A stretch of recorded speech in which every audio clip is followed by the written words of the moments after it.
What is going on, ladies and gentlemen? Welcome back to Primetime Carolina. I'm your host, Tanner Blue, along with my co-host, and we're coming to you live from the 6th overall pick in the 2022 NFL Draft. That is the Carolina Panthers, with a chance to get all the way up to number 4. What's going on, brother? How you doing? What is good, Tanner? It has been too long, man. Been too long. Man, I tell you what, apologies to all the diehard Primetime Carolina fans out there. I was out for 2 weeks. I got a little bit of a car wreck. I'm okay. And then the week after that, I got COVID and I was out. So it was a 2-week turmoil, but hey, I'm like Antonio Brown. I got the receipts, man. I'm all good. Hey, just glad you're back, bro. COVID and car wrecks can't keep down the greatest Panthers podcast of all time. Can't do it. That was just recently featured on Carolina Huddle. Shout out to us. Shout out to whoever the user was that posted us on there with a fire tweet from our great Twitter handle, social media team. Unofficial social media team we got over here holding it down. That's right, man. That is right. I went on. Remember when I went on there? I go there probably like 2 or 3 times a day, and I went on the main article and I was like, "Holy shit, that's us!" Hey, man, you know we're doing big things over here. We are. Well, you know who's not doing big things? Anyone associated with this team? The Carolina Panthers. So yes, the Panthers lose big time. Well, I wouldn't really say big time, but they lose to the Saints last week. They fall to 5-11. Pretty much solidifying the number 6 pick in the draft with a chance to get the 5th or 4th, depending on a couple things how that goes. Brady Christensen, grades well for Pro Football Focus, and Matt Rhule says, "Shut up, I don't care. You're not playing left tackle on my football team." Only men with long arms get to talk in this locker room. Only men with long arms belong on my football team. Yeah. But Panthers go down. I'll be honest, man, the past 2 weeks I have not watched a ton of the games. I just have not had the energy or the patience to do so.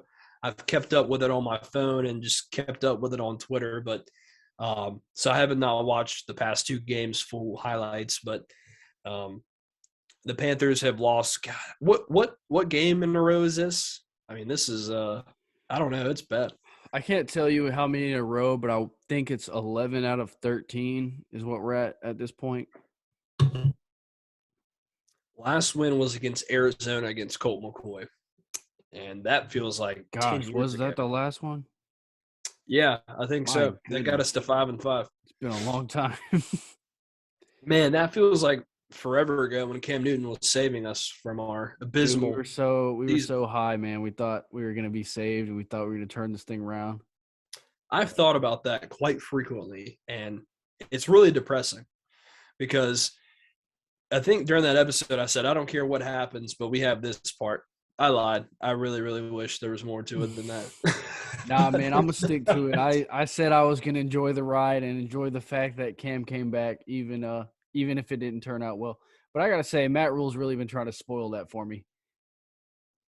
He can't even let me enjoy it out here putting Sam Darnold on the field for no freaking reason. Hey, that's his boy, man. He's going to live or die by that. I'm telling you. By that trade. So, I mean, there's 2 ways it can go. I mean, we're going to get into a lot of different things today. We're not necessarily going to talk about the game. I don't really think it matters too much. We're pretty much locked into the pick we have. We can only go higher. So there's not much to really talk about as far as the matchup goes. Tampa Bay is going to be playing their guys, I'm assuming. I think so. Yep. According to Bruce Arians, yep, that's what they're going to do. Which is great because I love what Matt Rhule's doing. Actually, if you look at this homepage here, C.J. Anderson limited, Shi Smith hurt, Stephon Gilmore hurt. They put Terrace Marshall on IR. We're just going to put everyone on IR so when we get smacked by these boys, we can just say, oh, yeah, everybody was hurt. It had nothing to do with the fact that we're a horrible football team and I should probably lose my job. Man, there's nothing better than a season that is not going anywhere and then just throwing people on the injury reserve COVID list and be like, sorry, I couldn't play anybody. All my guys were hurt. Facts. That's the Ron Rivera special right there. Man, I don't know, man. Just this dude, this coach is just such a bum. But honestly, I think we're stuck with him for another year. I'm not going to rule out anything.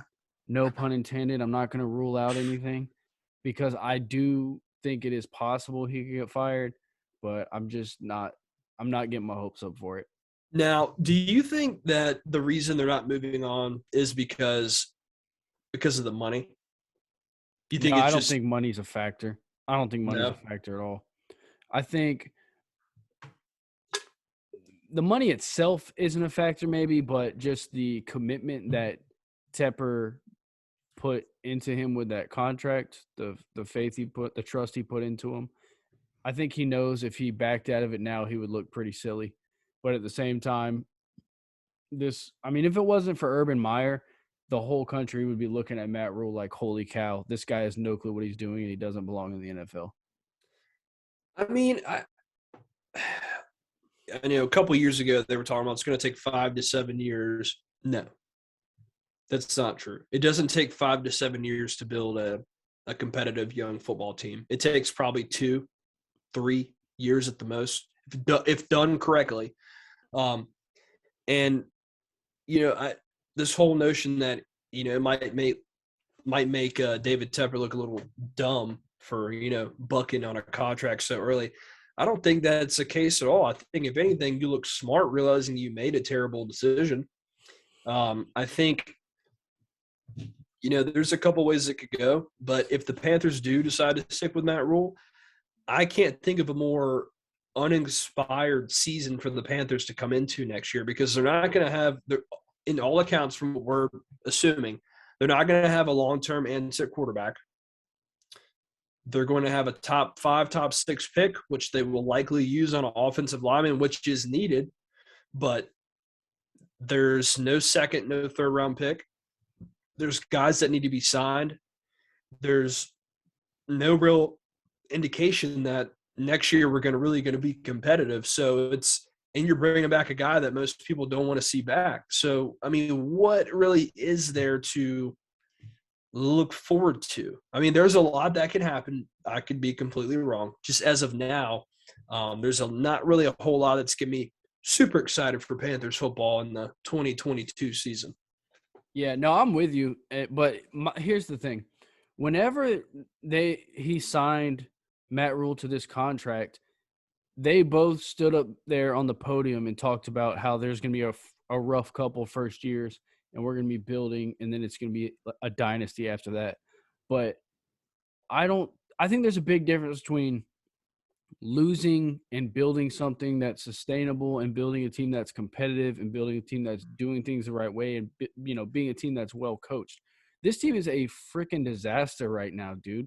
And it doesn't, you could give Matt Rhule 10 years. He's never going to come away with anything because it's obvious he doesn't know what he's doing. It's obvious that his coaching staff doesn't know what they're doing. Our offensive line, I've never seen a professional offensive line who has such a hard time handling a basic stunt or twist from a defensive front. I mean, it works almost every time it ends up with a sack. And, I posted a picture on our Twitter that the other day of 2 of our offensive linemen blocking each other because the defensive line ran a stunt and they didn't know which way to go and they ended up just running into each other. And the defensive lineman ran free and sacked Sam Darnold.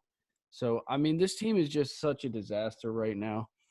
And, it's hard to even assess what they could be because that offensive line is so bad.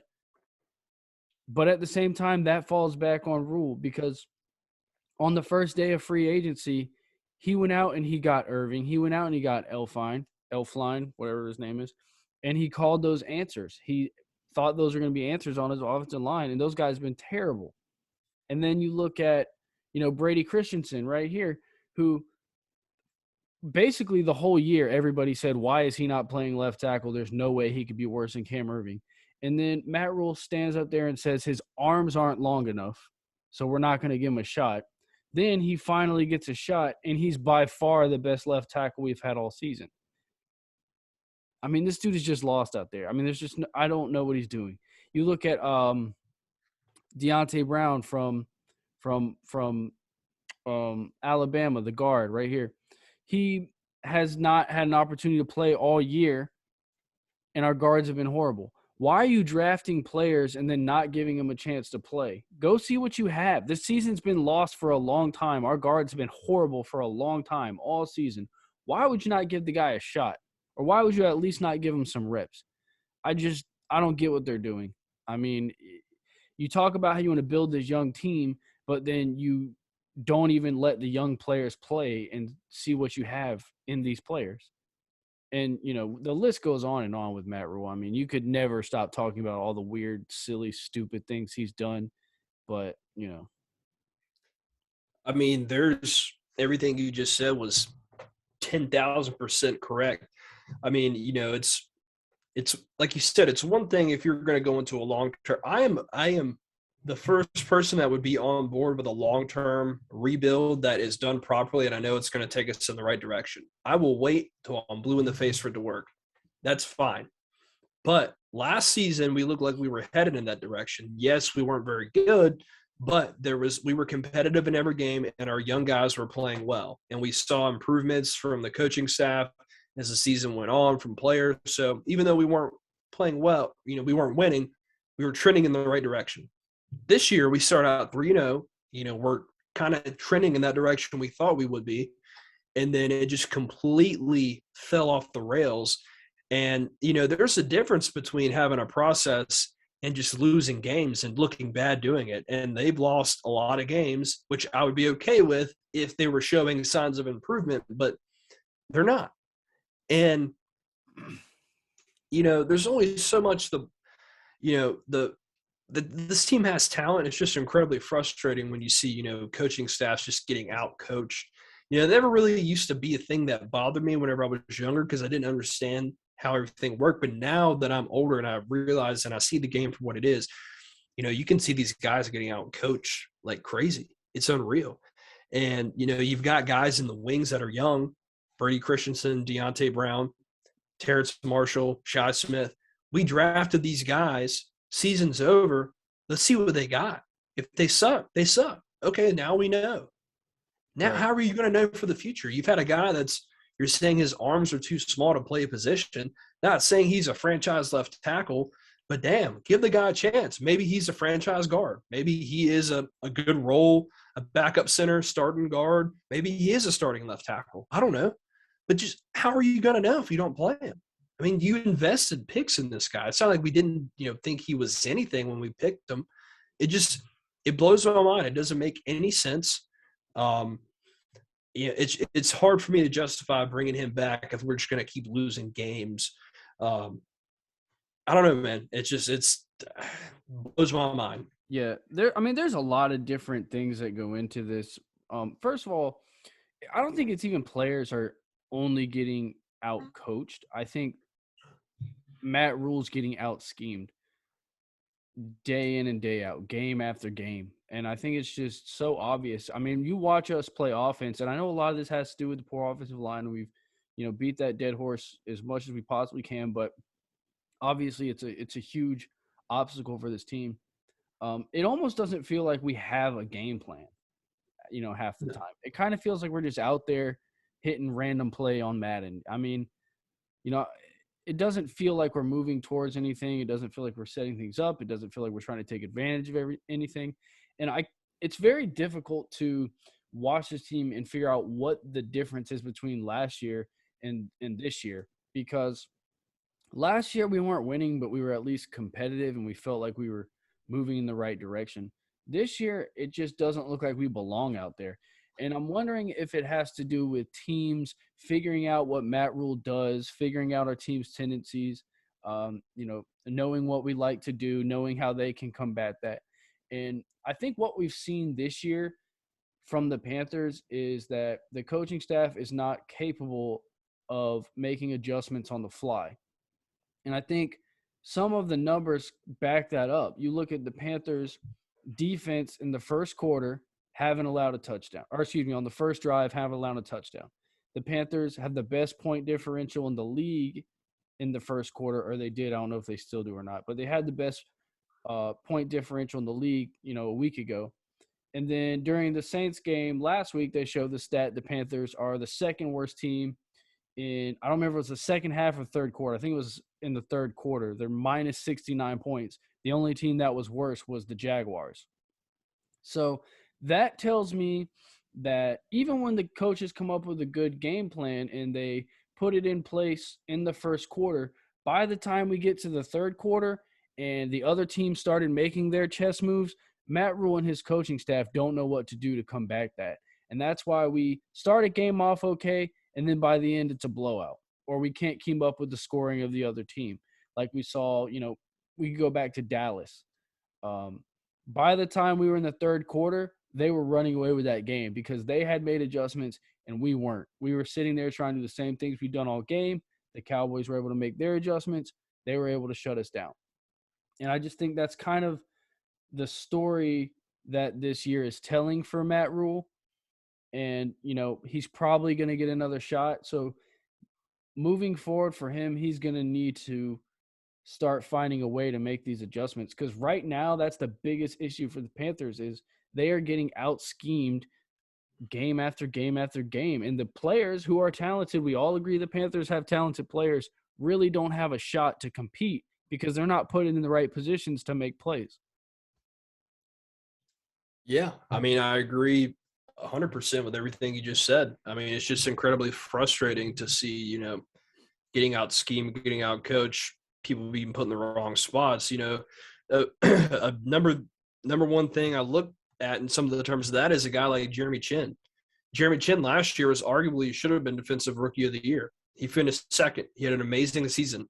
This year, other than, me remembering a couple of good things he did this year, and I know everything doesn't show up in the stat sheet, but I feel like he's been put in positions where he has not been nearly as effective this year. Yeah, I think taking him – oh, sorry, go ahead. No, and I just think, when they decided to move him position-wise, a terrible mistake. I mean, the guy was – he was a beast last year. Why would you even try to do anything to mess that up and stunt his growth? He was fantastic. And they completely ruined his season by putting him out of position. Yeah. And I think by moving him away from the line of scrimmage, you've taken him out of the box. You took away a lot of the things he does well. And, obviously that's stopping the run and filling gaps and making tackles.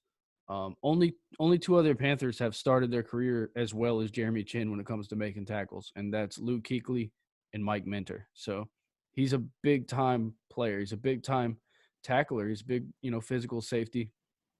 But, yeah, I agree with you. He was much more effective at linebacker last year. And that's actually something that Phil Snow recently said. I think it was either today or yesterday during a press conference that they would look at possibly moving him back to linebacker next year. So that's not the way you want, a rookie player to start or a young player to start his career by switching positions, 3 seasons in a row. But again, that goes back to them being willing to admit they made a mistake and then putting him back, where he should be and where he's been a better playmaker, more of a Thomas Davis type player.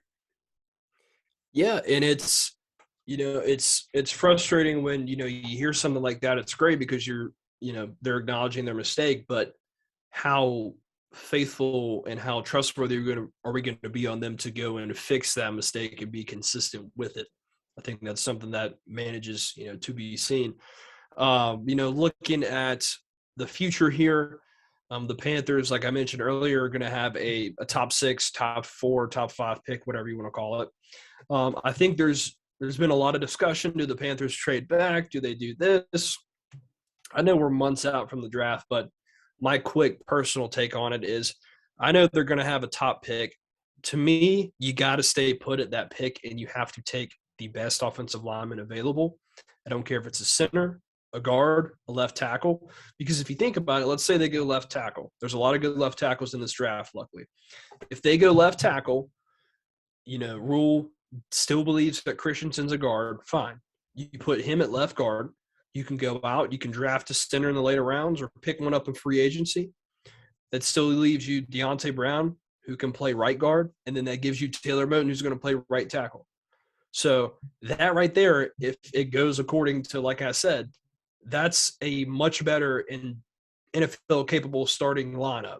And, you know, I think Kenny Pickett's a fine quarterback and I like him, but I'm much more okay with the Panthers taking this year to do what they should have done originally, solidifying that offensive line and then making their move for their quarterback. Yeah, I tend to disagree with you a little bit. I think, if Evan Neal's there, the left tackle from Alabama, that man's a beast. It's hard to say no to that, and there's a good chance he'll be there when the Panthers pick, depending how the first few picks pan out.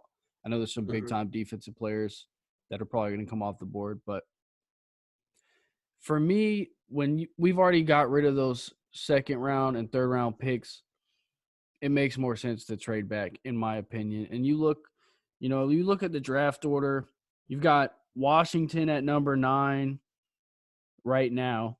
You got Cleveland at 13, Pittsburgh at 17. These are teams that I would think would be interested in grabbing a quarterback, and typically when teams jump up, it's so they can get a quarterback. So, you look at and Denver at 11, that's 2 teams right there that you could trade back to the 10 range and maybe pick up a pick or two. And we saw how effectively Scott Fitter was last year with trading back. So I would expect to see the Panthers trade back a lot more this draft, especially if they can pick up a second and third round pick. But they need players on that offensive line, man. And like I said, it's going to be tough to pass on Evan Neal. Evan Neal, Alabama's tackle. It's going to be tough to pass on him. But after that, there's a lot of good offensive linemen in this draft. And I'll be honest, I haven't got, too into the draft yet. But I know that this is an offensive line heavy draft. So if you can acquire more picks and start filling in more space in that offensive line, because, we need as many as we can get, let's be honest. Yeah. So obviously, if you can get a stud with that first pick, it's hard to say no. But at the same time, if you're going to miss out on the rest of the draft till day 3, that's tough, And I don't disagree with you at all. I think that my biggest concern, and I think I'm going to be wrong here when I say this, I hope so, is that, this quarterback class is seen as weak, not that good. So therefore, I feel like some teams might not be willing to trade up to get a quarterback because there's a lot of teams that need them, and there's really only 1 or 2 guys that people are really thinking that, could be something. But it's very rare to see. I know every year if a draft for quarterbacks isn't that high, people are going to trade it for quarterback.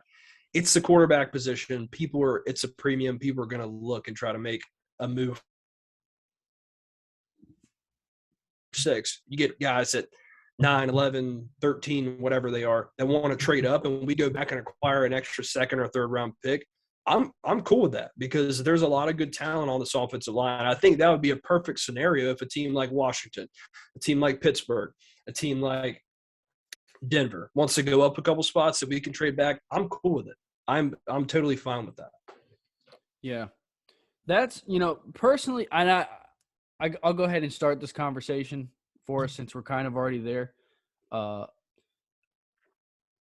I know I've always been like a big Cam Newton fan, big Cam Newton defender, but I really think I'm being unbiased when I talk about next year and I say it makes more sense for Cam Newton to come back and be the Panthers' bridge quarterback going into next season.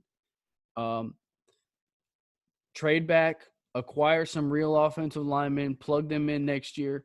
Let Cam see what he can do with these playmakers we have on offense and a decent offensive line.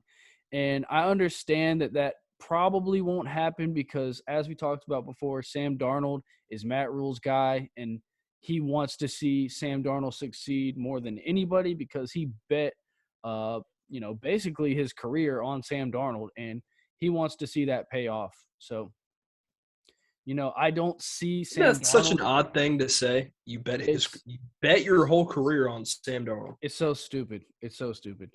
But Sam Darnold, so he put all the chips in the middle of the table for Sam Darnold, and now it's like he wants to see him succeed, but the chances of that happening are not good. And even if he does play well next year, where does that put us? In a position where we have to re-sign him long term, and now Sam Darnold's our franchise quarterback. Does anybody want Sam Darnold to be our franchise quarterback? No, nobody wants that. Nobody but Matt Rhule wants that. And yet he's still trying to keep forcing to make it happen. You trade back, get some offensive linemen, let Cam Newton play 1 or 2 more seasons back there at quarterback, draft Bryce Young next year, and you're set. You're set. It's not that hard. It seems so simple to me and you and everyone else sitting in the 500s, but damn it, Matt Rhule is really stupid. I like a lot of what you said there. Listen, I'm just like you. Cam Newton's my favorite player of all time. Hats off to the guy. If he decides to go out and play for another team or to retire, I totally understand. If he wants to come back next year, I'm all on board with bringing him back for another season to be a bridge quarterback. He knows that that's what his role would be. And I don't think anyone here, especially when he was re-signed, no one expected him to be 2015 Cam Newton doing front flips in the end zone. That's fine. I don't need that. I understand that. He's past that. But when you mortgage your future on a guy like Sam Darnold, and it's not going to work. I saw there's this guy. He's a Panthers analyst or whatever. John Ellis. I've seen him on Twitter before. I like a lot of his stuff. He put up a little video of Darnold. It was like 3rd and 3 last week. I don't know if you saw it online, where they threw a screen, and as soon as he got the ball, his feet were moving around like that, and he just threw it right in the dirt. This dude, listen, that's all I needed to see. This man is he is not meant to be behind. I mean, granted, the offensive line is garbage, and they really had to do a lot of things right to kind of fix him, but the offensive line just wasn't good enough. And they sent him to the land of no return, so it's not going to happen.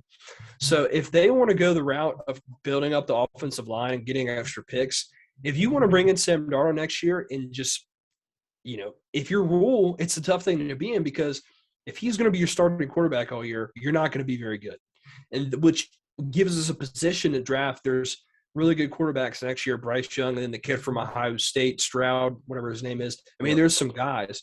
So that would be good for the team, but it's not going to be good for Rhule, because his next year he needs to win. And without a quarterback and a good offensive line, we're not going to win. So he really has put himself in a tough position to say, hey, this is what I've done. You've lost arguably three seasons in a row, and the quarterback you traded the farm for is not that guy. Yeah, he's put himself in a spot where Sam Darnold has to succeed or he's going to look like an idiot. And we all know Sam Darnold's not going to succeed. And, like I said, my fear with Sam Darnold is he plays just well enough next year that Matt Rhule throws a contract at him. Oh, and by the way, I know exactly what play you're talking about, because when I saw that play, I looked around and I was like, did this man just throw away a screen that wasn't covered? Yes. Shi Smith ran a little bubble screen. He was wide open. And Sam Darnold threw it in the dirt. And it's funny, if you go back and watch it, after the play, Shi Smith kind of looks over downfield to see that he had room to work with, but his quarterback just threw it in the dirt for no reason. He saw an unblocked defender, and he panicked and threw it in the dirt. It was ugly, man. He had some ugly plays last week. I mean, don't you think it would make Matt Rhule look, a bit more intelligent or smarter if he admitted early on that he was maybe wrong and was like, hey, you know what? I said that we should trade for this guy. I was wrong. I'm serious about getting this football team better. Let's do something else instead of trying to fit a square peg in a round hole. Like, wouldn't that, I just feel like if you made a mistake, and instead of acknowledging that and moving on and then just trying to do the same thing, that makes you look worse. Well, I hear you. I hear what you're saying, and you're right. You're not wrong. You're right about what you're saying. But Matt Rhule just doesn't strike me as that kind of guy. He definitely seems like a guy who's going to defend his mistakes because his ego is too fragile. For example, look at the Brady Christensen thing.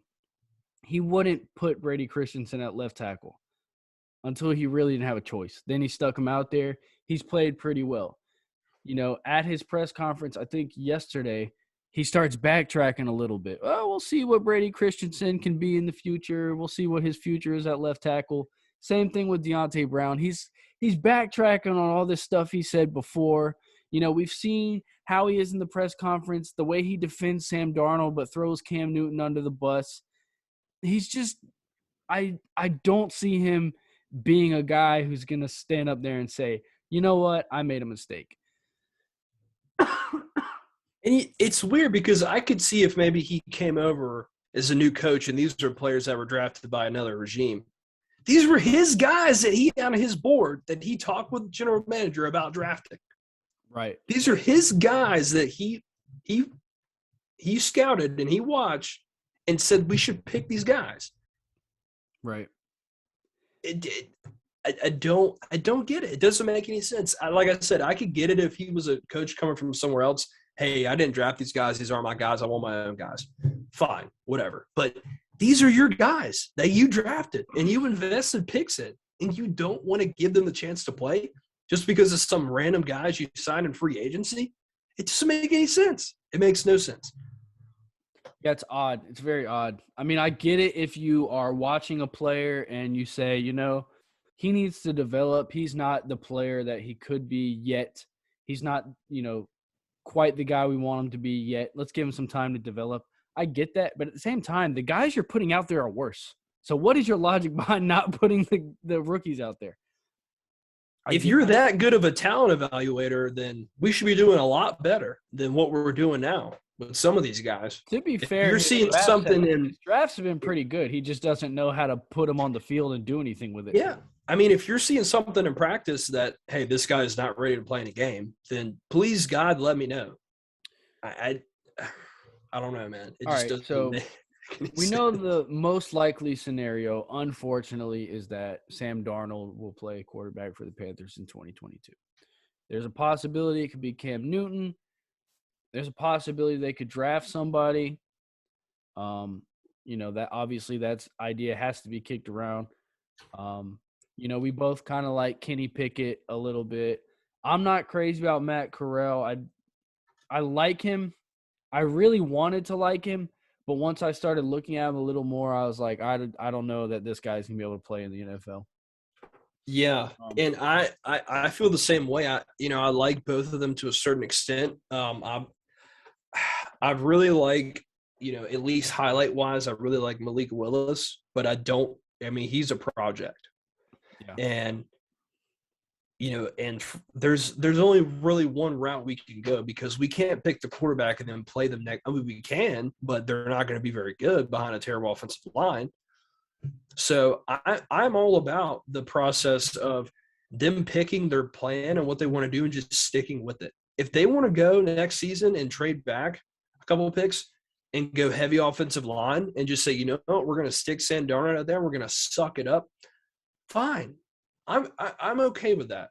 Like, it's not the most ideal situation, but I know they're sticking to a plan that in the fact that they're going to build up parts of this team and they realize that this is going to take time. If they were on the right path for that, if they would have just stuck with Teddy Bridgewater this year, even though, we wanted to move on from him, if they would have said, you know what, fan, shut up, we're going to invest in our offensive line, stick with this guy for another year, then we could be in the position right now where we could maybe be drafting, a Kenny Pickett with a good offensive line that maybe we like. Or, hey, we're going to take another year and just keep building the team. I was okay with any of those scenarios if that's the route they stuck with, but they didn't. They jumped the gun, and now they put themselves in a tougher position. Right. Trading away those picks. Here's a crazy scenario for you that I've seen bouncing around the internet a little bit. I almost don't even want to say it out loud because it's so ridiculous, but the Panthers trading for Baker Mayfield. No. You said the same thing the first time I said Sam Darnold. Listen, Here's what I'll say. Do I want Baker Mayfield as the Panthers quarterback in 2022? Absolutely not. I do not want that. That being said, if the trade offer was straight up Baker Mayfield for Sam Darnold, I would rather watch Baker Mayfield lose 12 games than Sam Darnold lose 12 games. If it was a straight up trade and there was no long term, like, hey, we have to hold on this guy, we have this amount of money. If it was just straight up trade player for player, I'd do it because I think Baker is, a better player than Sam Darnold. But if it was just a straight up trade, yes, I would do it. But I do not want I don't want Jimmy Garoppolo's. I don't want Baker Mayfield's. I don't want Ryan Fitzpatrick's. I just admit that we're in the spot we're in right now and just roll with it and just say, hey, this is our guy. It's not the long-term answer, but this is what we're going to do. I'm fine with it. I'm okay because I know there's a plan in place. And because we're us, we have to talk about it because we talked about it for like a month straight. Deshaun Watson's still out there too. He is still available. He did not get traded. I remember that was heating up at the trade deadline. Don't know what the Panthers, they would have to trade players to get them because they don't have the picks to trade. Yeah. And, this kind of brings up another point. I've seen, some people saying that what was I going to say? I don't know. Totally just lost my train of thought, but I'll come back to it. No worries, because I had another one for you. I've seen I think it's just, I don't remember who it was. It was just somebody online talking about potential landing spots for Russell Wilson, and he brought the Panthers name up for that, which I could never see happening.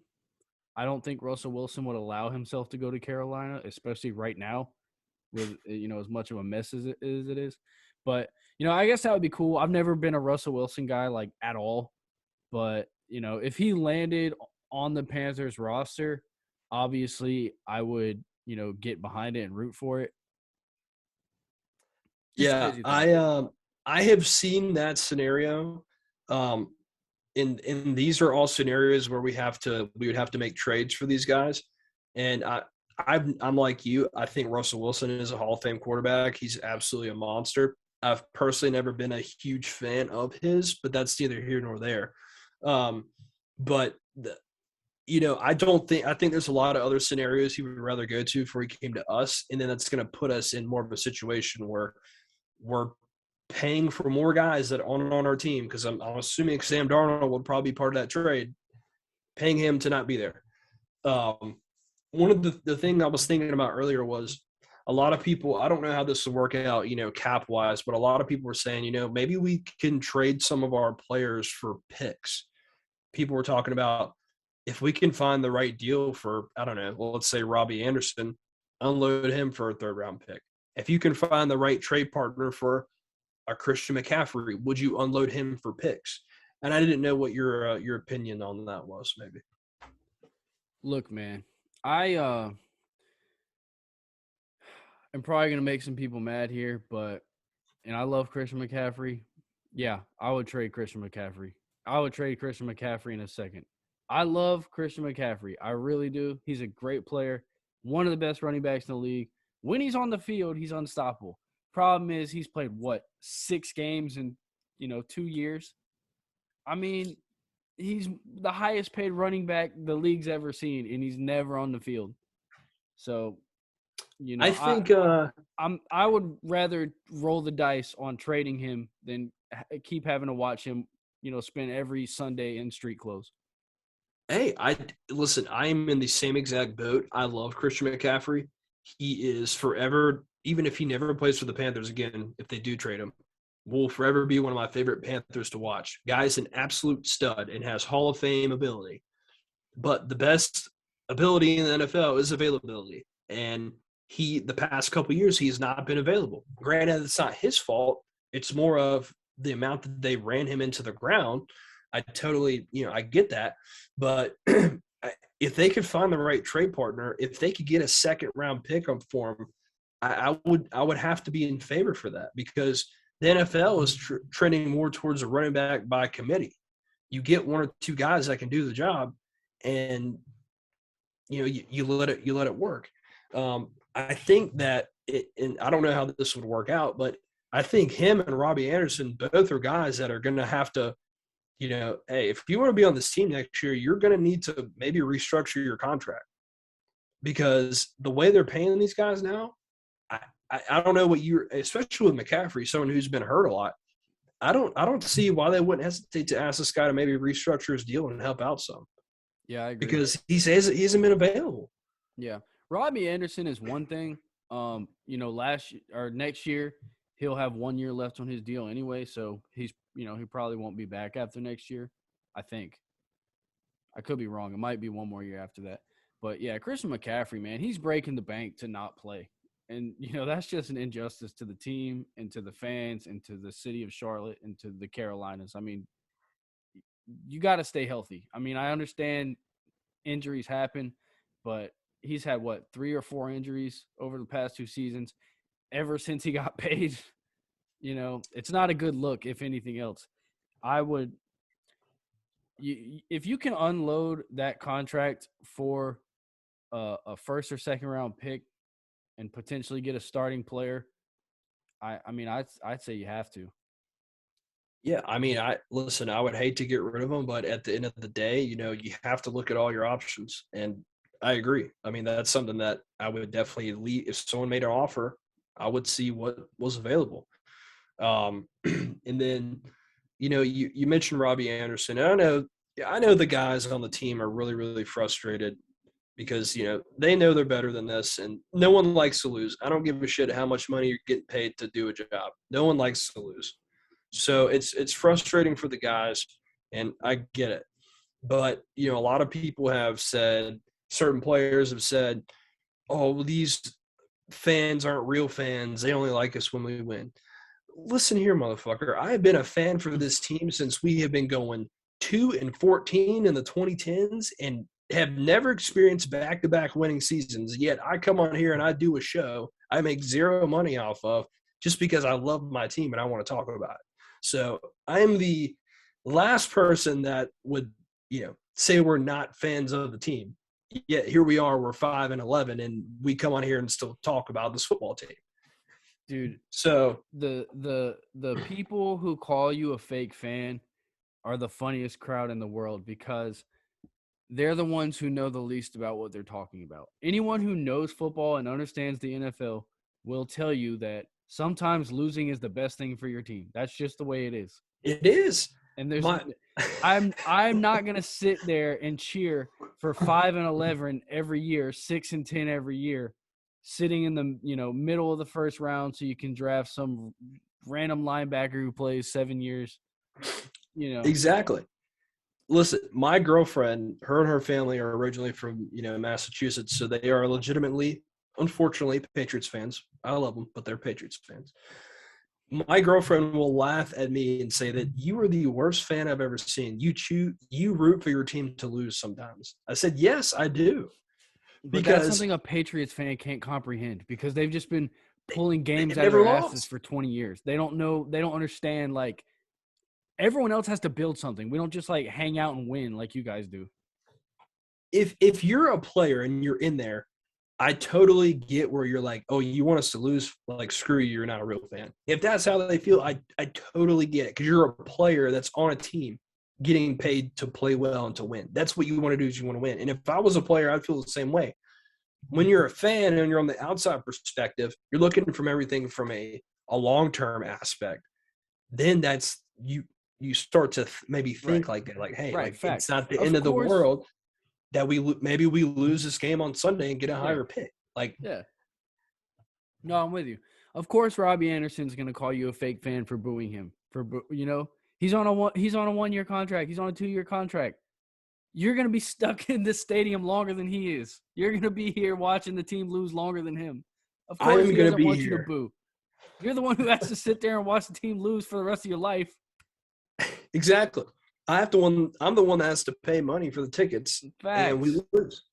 So, I mean, I'm not trying to say anything bad about anybody. I get it. I just thought I'd bring that up. I thought it was funny. No. Hey, but speaking of booing, we haven't talked about this yet, and I want to make sure we hit it. Did you see the videos of Matt Rhule of the fire Matt Rhule chants at the Hornets game yesterday? I had heard of the video, but I did not get a chance to watch it. So if you have it pulled up, I'll watch it. I don't have it pulled up. I could find it, but I will say, I saw that and I was like, bro, the Charlotte sports have not been this unified on anything since Cam Newton won MVP. Like, we are all on board with this. Hey, listen, all I'm going to say is this. If you're getting boo chants at a Hornets game, the Hornets have not been good ever. If you're getting booed at a Hornets game, there is something that is not going right in your organization. And, the Hornets they're a good young team right now, and they're getting better. But if you're getting booed at a Hornets game, man, in a different sporting venue than the one you coach and play in, that's tough. Yeah, absolutely. It's not on here on YouTube, but there is one from a Panthers game, so that's cool. But I don't remember who it was, but somebody made a great point. I saw it on Twitter. If David Tepper doesn't fire Matt Rhule, he's going to go into the spring kicking off his MLS team listening to fire Rhule chants from the stadium. That's going to be how his soccer team starts their tenure as a professional sports franchise. And the soccer fans are going to be like, who the hell is Matt Rhule? I mean, there's got to be enough people in there who know what they're talking about. Got to be. And I mean, look, I've become more of a fan of soccer the past 3 years just because my little brother, he loves soccer to death. I've learned as much as I can from him about it. I don't know if I'll attend a MLS, a Charlotte Football Club game. I'm sure if it's on, I'll watch it and I'll keep track of it just because why not? Same thing with the Hurricanes. I don't watch hockey, but I keep up with it because they're doing well. But we'll see. I think that would be interesting. It would be really bad if our MLS team is the best team in the whole state. Facts, dude. Facts.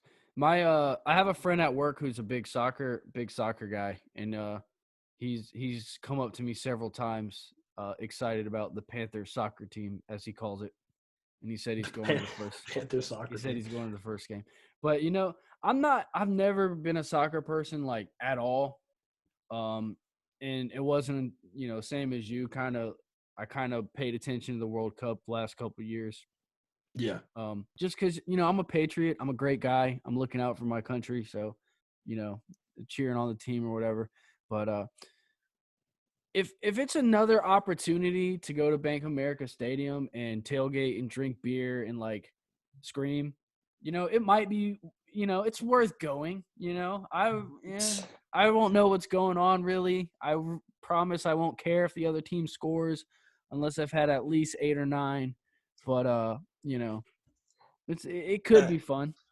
Hey, I will gladly get rowdy and cheer for our team. And I'm sure tickets can't be too crazily priced. Bro, they stole Washington's swag, dude. They stole Washington's flow. They got no name. They're like Charlotte football team. Hey, shout out to the Redskins, the football team. Sorry, whatever they want to be called, because in a couple weeks they're going to have their new official team name, logo, whatever you want to call it. Wasn't it? It was. That's a great unplanned segue. I'm quite excited to see what happens. They've had about 3 years to plan this. It better be good, because if it sucks, oh boy. All right, let me say this. I was a big fan of the Washington Red Wolves, but apparently that's getting blocked for some copyright reasons or something. So that sucks, because that was the best one by far. Then I don't remember what they put 6 of them out that they had narrowed it down to, but one of them I thought the Red Hogs. Wolves was a great name too. I like that. Yeah. Then there was the Red Hogs, which honestly sounds pretty stupid, and I know I'm probably in the minority, but I kind of liked it because at least there's some historical value there. But the rumor is out there that someone, I guess, put in Washington Admirals, and it redirected them to Washington football team's website.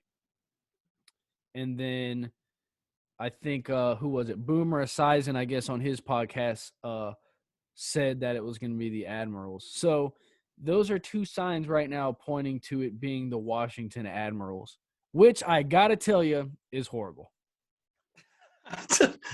Come on, man. You had that much time to pick a name, and that's like the name of like a CFL team.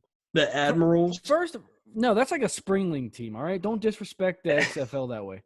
Secondly, if there's a copyright issue with the Red Wolves, why didn't you get it taken care of? Because that was the best name.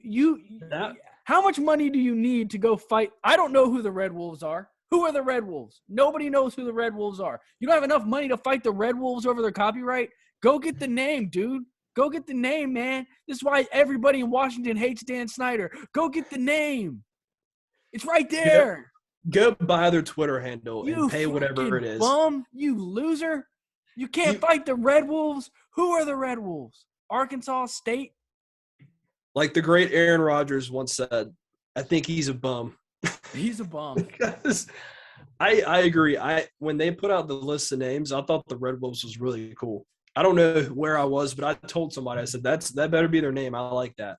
Yeah. The Admirals is just, man, that's generic. That's cheesy. That's like a Madden created team. If you gave me like 10 names and Admirals was on the list, I would probably put that at 10. Like 9 could be like butt lickers, and I have Admiral at 10.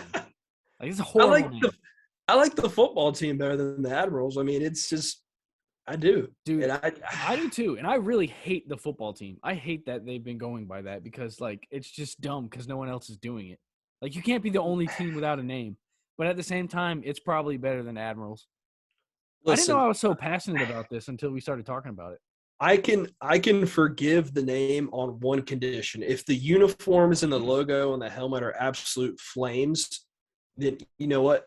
I'll get on board with it. But man, if you had this much time to come up with something and it's not gonna – if it's not good, it's gonna be the most Washington Dan Snyder-esque thing ever, and it's gonna be hilarious. Hey, shout out to all the people I see on Facebook that are always so angry that it's not the Redskins anymore. You guys are really funny. Hey. It's always going to be Redskins to me, Tanner. You know what? You call them what you want. It doesn't matter to me. All I know is that if I was a Washington fan and I bought gear from the past 3 years, because you're never going to be called the football team again. So all this football team gear you have, like, you're never going to wear it. It's never going to be any good anymore. To be fair, they bought that gear knowing it probably wouldn't last. So they should have saw that one coming. They should have before they spent $30 on a shirt, all right? They should have saw it coming. Yeah, I'm with you. But at the same time, you thought they were going to stick with team? I had heard a theory. I brought this up a couple shows ago that Dan Snyder was just going to wait till everyone forgot about the Redskins and then just say, hey, that's going to be our new name. I heard that before too. Which I thought was actually pretty hilarious. But yeah, I don't know. We'll see. We'll do a whole show about it whenever. You know what they should have done? He should have named them the White Skins.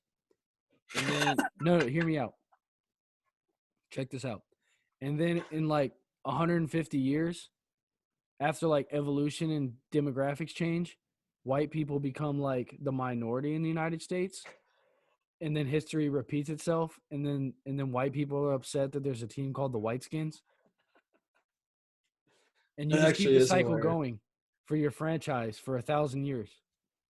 Just pick something that in 100 years that could end up being offensive and just change it every 100 years. I love it. What if he's like the Washington Aliens? The Washington in like Aliens. 150 years, aliens have taken over, and then at some point they're like, why are we being used as a mascot? This is ridiculous. Now, I think that would be hilarious as well. I've been speaking of like team names and logos and whatever.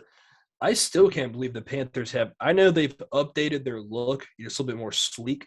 I still can't believe we haven't got new uniforms yet. I thought for sure that would be happening in the next, past 3 seasons, but it still hasn't. I'm actually shocked. As soon as Nike took over, I thought for sure that was going to happen. Yeah, because I mean, our look is good. Don't get me wrong, but I feel like every time I go to like a Sports Fanatic store and I see like the white, the black, or the blue helmets, I'm like, oh my god, please do it. Just do it. Pick one. I don't care which one. Just do it. And it's we have good looking uniforms, even though we haven't won a game in our all blacks in 3 years. But yeah, every time they wear that, I'm like, oh, L. Yeah, I swear to God, dude. Yeah, I don't know if you have to the no helmet rule or whatever, where they can have a second helmet. I don't know if it has to be like a throwback for you to have 2 helmets, but if they had like a black helmet and a white helmet for home and away, that'd be pretty sick. See, I think we talked about this at the beginning of the year. What's going to be our throwback next year? Like, are they like what? We don't really have. I mean, unless they just come out with the old Reebok style looking stuff, but it's still the same, design. Yeah, I don't know. just throw the old school logo on there, I guess. If they did that and then did like the old school like Panthers font in the end zone like they used to, I would be totally cool with that because I used to dig that font. I used to dig the old logo. It reminds me of memories when I was a kid. Watching Dwayne Jarrett score a touchdown at the end of the season, thinking, oh, he might be something next year, and then nothing ever happens. Keyshawn Johnson, man. Yes. Excited to bring a young receiver onto the team, get to mentor him, show him what it's all about, and he's cut. And he's done. That's such a shame looking back, dude. I mean, it sucks. Like, just the fact that happened is like bad and hilarious, but the fact that we cut Keyshawn Johnson for Dwayne Jarrett is like, that hurts. Hey, and just like you said on Twitter, never lose sight of the fact that we wanted Kelvin Benjamin over Devontae Adams. Granted, I don't think it gets, man.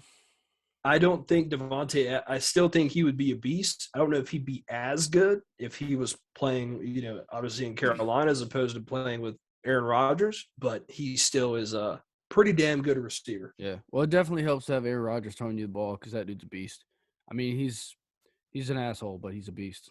He's a bum. He's a bum, but he's a beast. He's a bum. He's a bum, and he's honestly probably the best quarterback I've ever seen, and I can't stand him. Hey. He's such a douchebag. I never was like a huge. I said something negative about him. You are. You're not voting for him. He's gonna call me a bum tomorrow at his press conference. I never was a huge Aaron Rodgers fan. Honestly, until this year, I've always respected him as a player. But this year, when he was like, "Yeah, I'm vaccinated or whatever," he's just like, "Nah, I'm immunized. It's the same shit." I thought honestly was hilarious. Like, and then the whole part with him like calling the reporter a bum. I'm like, this guy is a times 10 level troll. I love it. Yeah, he's probably like a cool guy to have a beer with. But before we get out of here, we got to talk about one thing. Is it single-digit numbers? No. I don't know how I feel about that. We'll bring that up next week. I still hate it. I just don't like CJ Henderson wearing number 15 to me is quite strange. Dude, that's even worse than single digits. And dude, we've got to talk about who? There was a defensive end. I think it was like Melvin Ingram, and he's wearing number 24. Just weird, man. Oh my God. I almost had an aneurysm. We got to talk about the great Antonio Brown, my new favorite player in the NFL. Next team he's on, I'm buying his jersey. Just because this man is literally a walking meme. Dude. Everything this man does, like I know he's an ultimate troll and he's just a head case, but it's hilarious. I mean, the way the story, so he said, she said, or he said about everything, it's like at first you obviously when you first see the clip, everybody said the same thing. Oh my God, he's lost his mind for the 5 millionth time. But then he's talking about, well, I had an injury and they didn't care, and I told them I was hurt and they told me to get out there, so I just left. And it's like, who do you listen to in this situation? Like, it's like, this is I watch football to get away from like stupid drama, and like now it's like right in my face all the time because every team's got some stupid drama going on. It's the same thing like we were talking about the Packers, man. There's drama everywhere.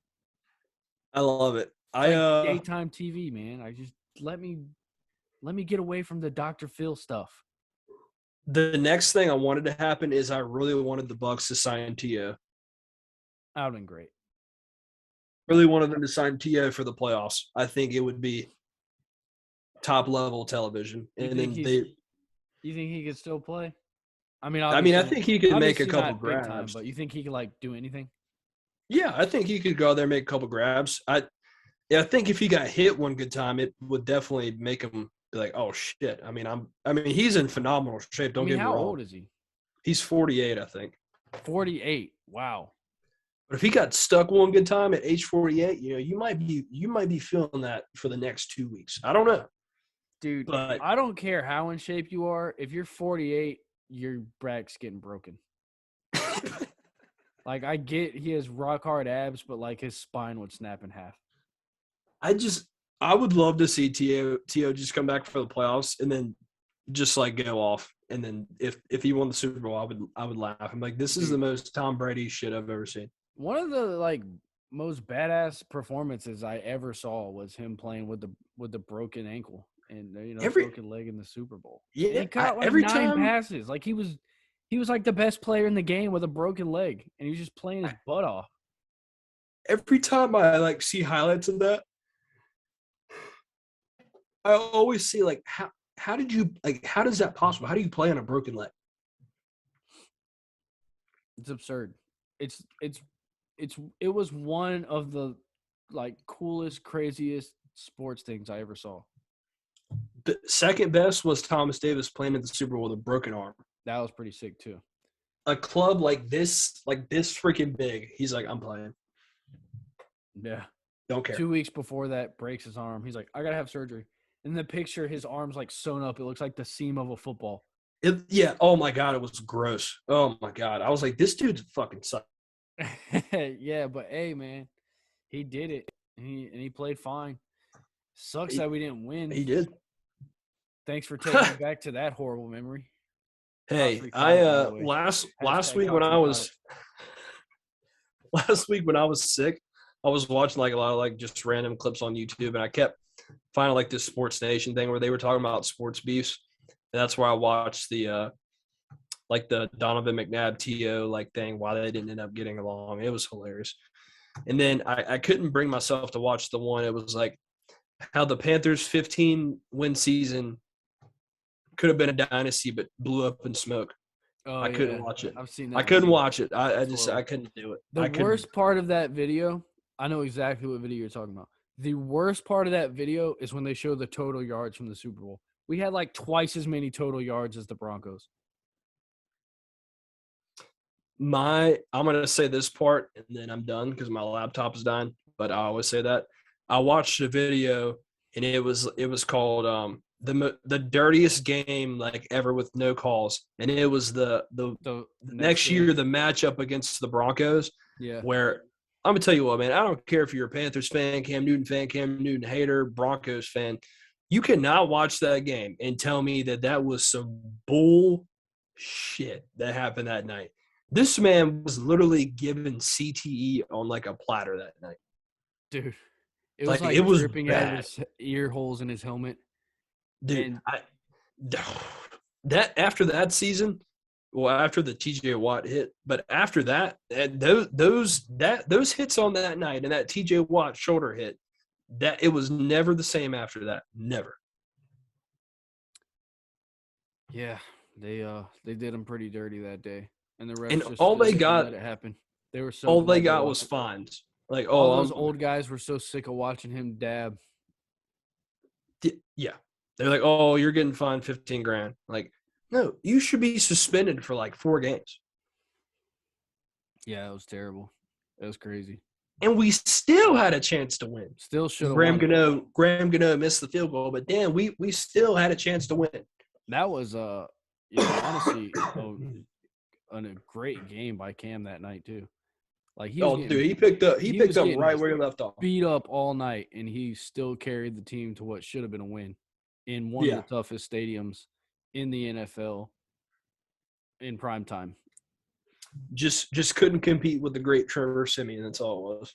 Dude, I mean, you know how it is, man. Trevor gets out there, he starts spinning that thing. What are you supposed to do? He's fitting in the tight windows. I mean, you know, almost escaping Vernon Butler sacks. You can't compete with that. You can't do it.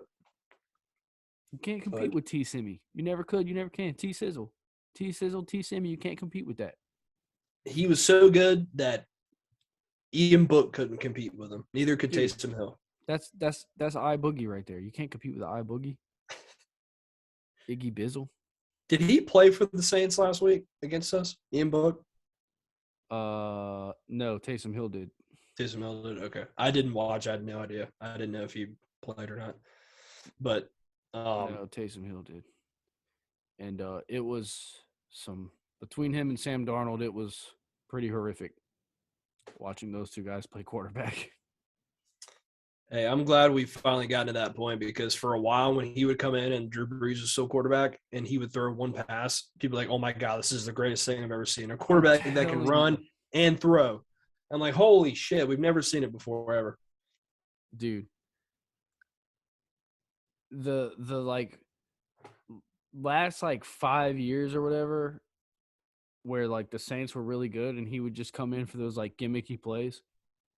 Yep. And everyone thought he was like a superhero. He was like the most overhyped dude ever.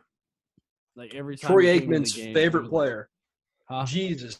Troy Aikman had to change his pants after he would ball ride this man. I was like, dude, Taysom Hill came in the game. Every game I see this man, he's high as balls in the studio. Up there. His eyes are always bloodshot red.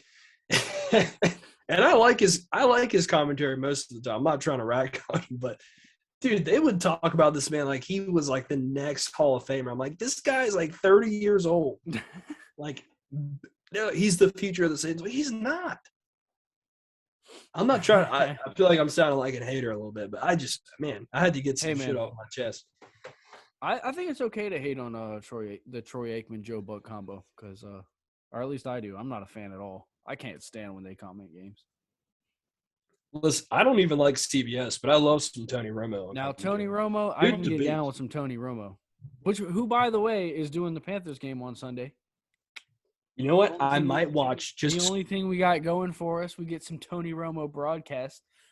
But that being said, he's gonna, the best part about it is we're gonna be down by 4 touchdowns halfway through the second quarter, so he's gonna be able to talk about other stuff besides the Panthers. He'll be over there talking about some, what he did for Christmas, how good his meal was, some golf he was playing. I don't know what Tony Romo does. Hey, dude's basically a PGA level golfer. Yeah, and dude, he's gonna talk about he's gonna, commentates games on Sundays. I mean, the dude's got it going on. Yeah, so they made me hate Tony Romo when he was playing for the Cowboys, but ever since he's retired, dude, he's a man. I love listening to his commentary. Yeah. It almost makes you like go back and appreciate him as a player because you're like, you know what? There was nothing wrong with him. It was something wrong with me. That was my fault.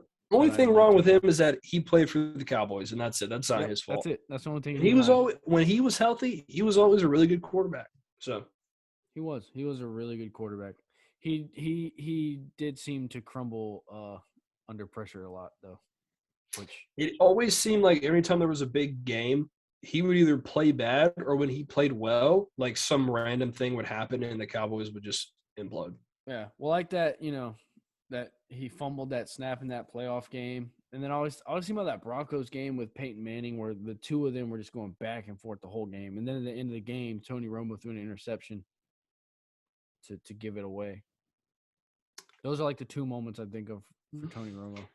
All I gotta say is I hated him, and those are like his two lowest moments. All I gotta say is that's my quarterback. That's my quarterback. That's my quarterback. Hopefully Be great. someday we'll have a quarterback again that we can say that about. Maybe. Who knows? We've only had, I would say, what, 2 franchise quarterbacks? I guess you can call Jake franchise quarterback. I mean, I know he's a little bit older. Yeah. I mean, you can call Jake a franchise quarterback, but it was like if the franchise only lasted like 3 years, and then but you still had like the 9 years under center of a franchise quarterback. Great short-term run. It's like a semi-franchise quarterback. But who knows? We'll see what happens. But, right as of now, we got Sam Darnold, and that's my story, and I'm sticking to it. That's my quarterback. That's not my quarterback. Sam Darnold is not my quarterback. Hey, I'm glad I paid for a Roaring Riot membership this year. Facts. Because after that, I think I went to one game after and we lost, and I was like, you know what? I'm not wasting my time bringing anybody out here for a free fucking tailgate. All right, I'm not doing it.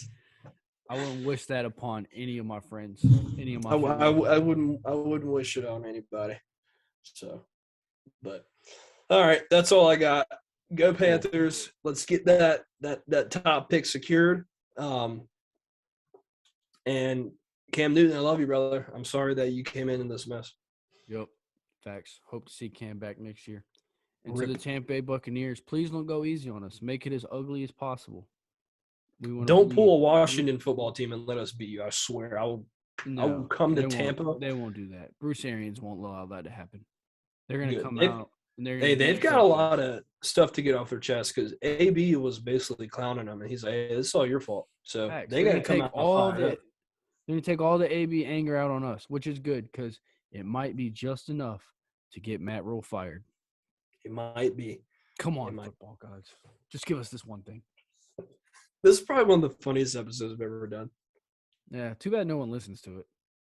Hey, dude, we've got like 200 plus subscribers. We're blowing up on Panthers forum websites. We're in there, man. We're in there. But it doesn't matter because you have short arms and you can't play left tackle, so I don't care. Dude, you have short arms and you can't do a podcast, dude. All right, guys. We'll tune in next week. We'll have a recap of the game, end of the season, and then we'll do you got to mention that great sweater you got for Christmas, by the way. Oh yeah, man! I forgot the viewers haven't seen this shit. If you following the page on Twitter, you probably saw it already. I threw it up there. The fans were going crazy. Where can I get this merch? I'm like, bro, I got you. I mean, so primetime Carolina crew neck, the only one in existence right now. The only one. Even I don't have one. This guy's got the only one. You got the hookup over here. So if you want one, shoot us a message, and Dave will figure out how he got that.